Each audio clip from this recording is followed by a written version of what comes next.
next Marvel. Mario exposed the movie industry, I think. I'll just try it.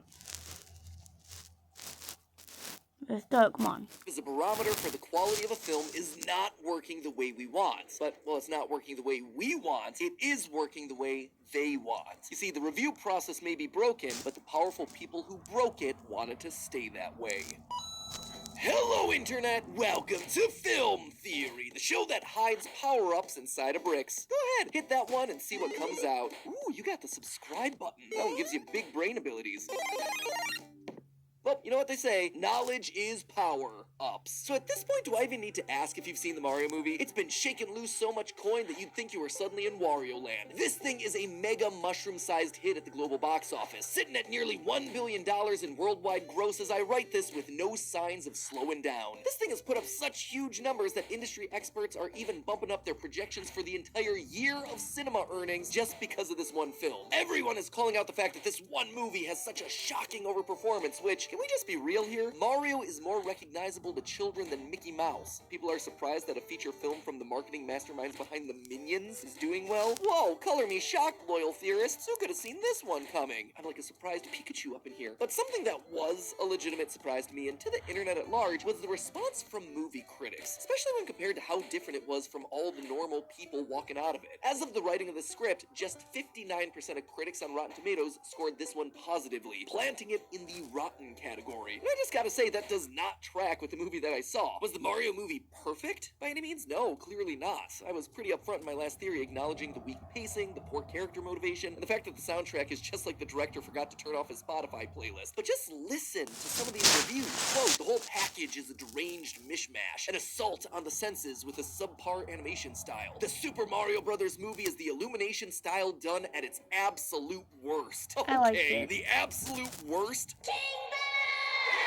Are you sure about that? Meanwhile, the audience reception sits comfortably at 96% positive, much closer to what seems to be the consensus from all us lowly normies and other armchair reviewers on YouTube. I don't know what the movie critics watched, but it certainly wasn't this film. This is not by any means a bad movie. I am kind of surprised now to see these critic scores because I'm like, how could you hate on this movie? Honestly, I'm usually one to agree with the left side of the Rotten Tomatoes score, but the critics are kind of going a little too hard on this one. And it's that division that really interests me. With a 59% critic score and a 96% audience rating, that means that the Mario movie has a gigantic 37-point difference. Why? And why does it feel like this sort of gap between critic and audience has been increasing over the years? Over the past decade, there are a ton of movies that were hits with the audience that just wound up as complete whiffs to critics. Some notable examples here: Nintendo's console war rival Sony has a lot of trouble in this category. Venom has a 30% with critics, but an 80% from audiences. A 50-point swing. Uncharted sits at 41%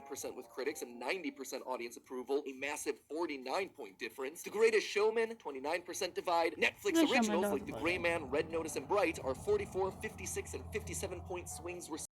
In every single one of these cases, fewer than half the critics recommend the movie, but more than 80% of the audience does. And it works both ways too. There are plenty of movies that critics loved, but audiences didn't. The Last Jedi, Ralph Breaks the Internet, Us, Hail Caesar, Uncut Gems. How does this keep happening? Why does this keep happening? And it's not like critics and audiences don't agree most of the time. Top Gun Maverick, Avengers Endgame, Spider-Man No Way Home, John Wick Chapter 4, all recent examples that have critics and audience scores in the 90s. Similarly, high scores can also be found with classics like Lord of the Rings, Gladiator, The Matrix. So is there any common feature here that we can find across the films that have this extreme division between critic and audience? Loyal theorists, this has been a subject that's been on my mind for literal years. And the fact that it's happened again with something as innocuous as the Mario movie has finally gotten me to look into it. After all, it kind of feels like critics and audiences watch two completely different Mario movies here. So what's going on? Well, after looking into the history of reviews, I found evidence to suggest that there are some pretty powerful players in this game banking on the fact that there's a war between audience and critic. Munch down those mushrooms, loyal theorists. We're entering the warp pipe. First, let's set up the parameters of what we're actually talking about here. Rotten Tomatoes actually has very specific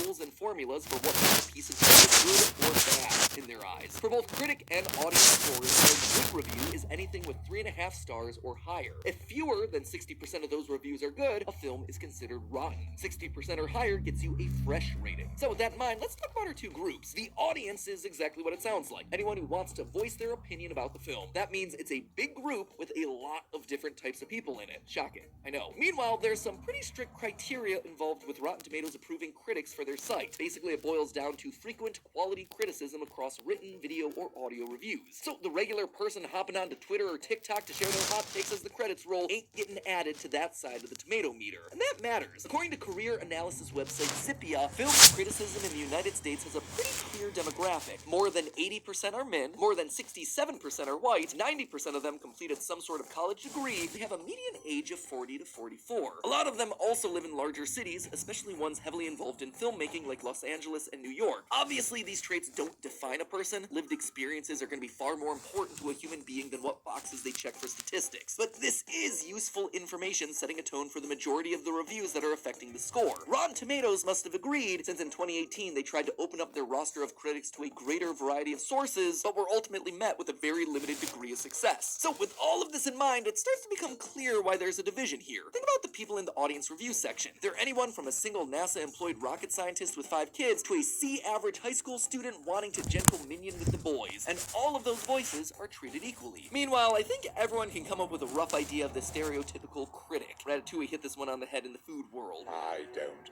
like food. I love it. If I don't love it, I don't swallow. But why would that impact the split we see here between those critics and audiences on the... I'm gonna go now, guys. Hope you enjoyed. Bye.